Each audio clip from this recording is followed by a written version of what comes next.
If you have ever wanted to capture mythical creatures or slay dragons, and let's face it, who hasn't, then this is a game for you.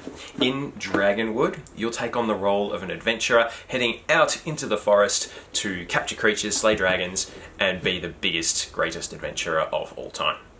You'll do this by collecting cards and rolling dice. And that's it. It's that simple. It is a beautifully elegant game, fast-paced and great fun for all ages in the family. So let's take a closer look. It's a great looking box, and that beautiful medieval themed artwork continues throughout the whole thing. If we open it up and have a look inside, you can see it's a small box already. We've got the instructions, which you really won't need for more than the first time you play it. Here we've got the reference cards, which give you a pretty good indication and are a nice little reference tool to tell you how to play. We've got the green deck, which is the Dragonwood deck. In here you'll find all of the creatures that you're trying to capture, some of the enchantments that will make it a little bit more exciting, and other things that will affect everybody. Also got the adventurer deck. These are the cards that you'll use to capture and determine how many dice you've got. There's 5 different colours, all numbered 1 through to 12. Again, really pretty. And you've got your 6 dice. Now notice the dice are numbered 1 to 4. I've turned them around so you can see all the faces. No 5s or 6s, but you can see this already small box actually doesn't contain much, so it makes this game very portable. You can take it anywhere. Perfect family getaway game. In the creature deck, the Dragonwood deck, are 3 different types of cards. You've got creatures, like this one. You've got enhancements, like this one. And you've got events, which affect everybody.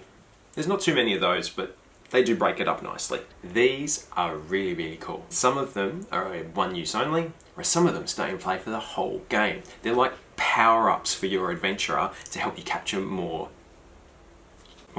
Looking at the creature cards, there's 4 numbers on here. The large one in the shield is what that card is worth at the end of the game, and that's how we work out the overall winner.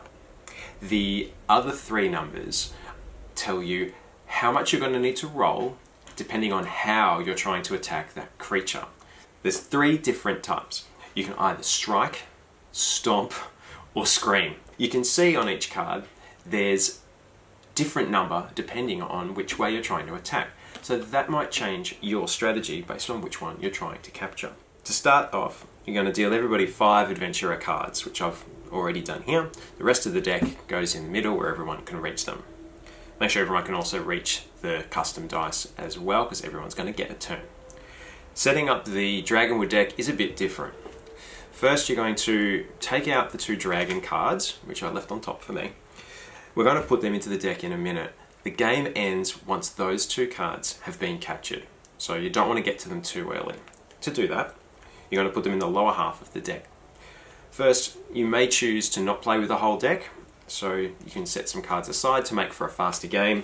Then divide that in half, put the dragons in one of the halves, give it another quick shuffle, and place the rest on top. To get the game started, we're going to lay out a landscape of creatures that we've found in the wood. That starts with 5, 2, 3, 4, 5. And these are the creatures that we can currently capture. The rest of the Dragonwood deck goes to the side. And you're ready to go. You can either pick up another adventurer card on your turn to add to your deck, or you make a capture. Let's look at an example. So I've got a handful of cards here.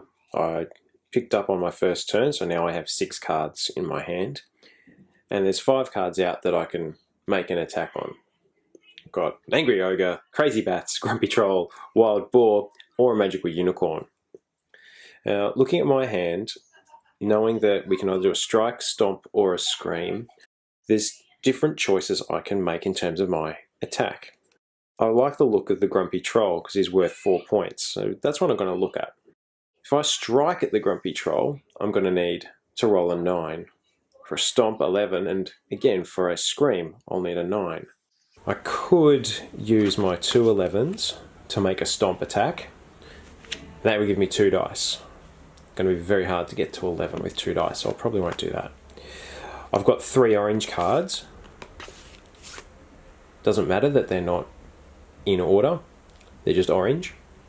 So I could use them to make a scream attack and try and roll 9. Now we're getting somewhere. But I can also try and make a strike attack using numbers in a row. I could go 9, 10, I can make 11, and I can go all the way to 12.